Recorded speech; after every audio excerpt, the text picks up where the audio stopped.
സംസ്ഥാനത്തെ വിവിധ വിജിലൻസ് കോടതികളിൽ കേസുകൾ അനന്തമായി നീളുന്നത് ശ്രദ്ധയിൽപ്പെട്ടിരുന്നു. ഇത്തരം കേസുകളുടെ വിചാരണ സമയബന്ധിതമായി തന്നെ പൂർത്തിയാക്കുന്നതിനും കുറ്റക്കാർക്ക് പരമാവധി ശിക്ഷ ഉറപ്പാക്കുന്നതിനും കർശന നിർദ്ദേശം വിജിലൻസിൻ്റെ നിയമവിഭാഗത്തിനും പ്രത്യേകിച്ച് പ്രോസിക്യൂട്ടർമാർക്കും നൽകി. 2024 ജനുവരി മുതൽ 2025 മാർച്ച് 31 വരെ തിരുവനന്തപുരം വിജിലൻസ് കോടതിയിൽ 30 കേസുകൾ തീർപ്പാക്കിയിരുന്നു. ഇതിൽ കുറ്റകൃത്യം തെളിഞ്ഞ 28 പേർക്ക് ഉചിതമായ ശിക്ഷയും ലഭ്യമാക്കി.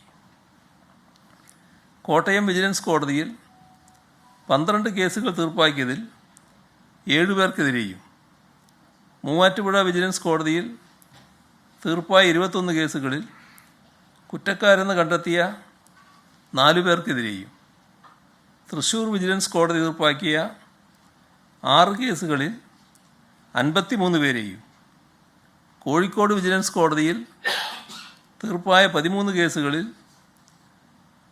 7 പേർക്കെതിരെയും, തലശ്ശേരി വിജിലൻസ് കോടതി തീർപ്പാക്കിയ 19 കേസുകളിൽ കുറ്റക്കാരായി കണ്ടെത്തിയ 8 പേർക്കെതിരെയും ശിക്ഷാ നടപടികൾ സ്വീകരിച്ചിട്ടുണ്ട്.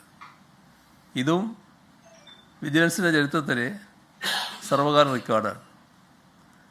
ഗവേണൻസ്, ടെൻഡറിങ്, സോഷ്യൽ ഓഡിറ്റ്, നിയമാവബോധം, കർശന വിജിലൻസ് സംവിധാനം എന്നിവയുടെ ഫലപ്രദമായ വിനിയോഗങ്ങളിലൂടെ അഴിമതി നിർമ്മാർജ്ജനം യാഥാർത്ഥ്യമാക്കുകയാണ് ലക്ഷ്യം. അഴിമതി എന്ന വിപത്ത് തുടച്ചു നീക്കാനുള്ള യജ്ഞം, ആ യജ്ഞത്തിൽ മുഴുവൻ ജനങ്ങളുടെയും അകമഴിഞ്ഞ പിന്തുണയാണ് വേണ്ടത്. അതിനായി അഭ്യർത്ഥിക്കുന്നു. ഇത്തരം വിവരങ്ങൾ കൈമാറുന്നതിന് ഒരു വിഷമവും ഉണ്ടാകരുത്. കൃത്യമായി വിവരങ്ങൾ കൈമാറിയാൽ അഴിമതിക്കെതിരെയുള്ള നടപടികൾ നല്ല രീതിയിൽ ത്വരിതപ്പെടുത്താൻ സാധിക്കും. ഞാൻ ആദ്യം പറഞ്ഞ നമ്പർ ഒന്നുകൂടി പറയുകയാണ്. മയക്കുമരുന്നുമായി ബന്ധപ്പെട്ട വിവരങ്ങളും വിഷയങ്ങളും നൽകുന്നതിനായി ടോൾ ഫ്രീ നമ്പറാണ് നാഷണൽ നാർക്കോട്ടിക്സ് ഹെൽപ്പ് ലൈൻ. അത് 1933 നമ്പർ, അതാണ് national narcotic helpline number.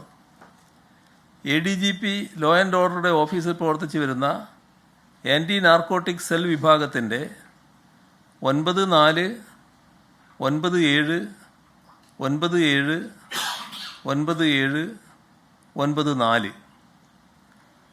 രണ്ടാമത്തെ നമ്പർ 9497927797. ഈ 2 നമ്പറുകൾക്ക് പുറമെ കേരള പോലീസ് ആരംഭിച്ച യോദ്ധാവ് എന്ന പദ്ധതിയിൽ ഒരു വാട്സപ്പ് നമ്പർ, അത് 24 മണിക്കൂറും ലഭ്യമാണ്. 9995966666.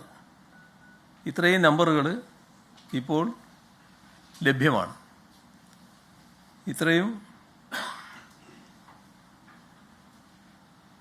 വിവരങ്ങളാണ് ഇന്ന് കൈമാറാനുള്ളത്.